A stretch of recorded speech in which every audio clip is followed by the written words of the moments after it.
এখন মাংস রান্না হচ্ছে মোটামুটি।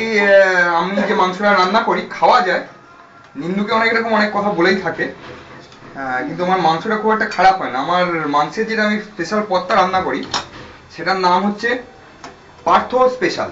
মানে আমার স্পেশাল না, আমাকে খাবেন না, মাংসটা কাজু দিয়ে ভালো করে কষে তার সঙ্গে স্পেশাল চিকেন মশলা, এই চিকেন মশলাটা আমি নিজেই তৈরি করে থাকি। এখন আপনারা দেখছেন, আপনাদের যাদের যাদের লোভ হচ্ছে তারা একটু লোভ দিতে পারেন।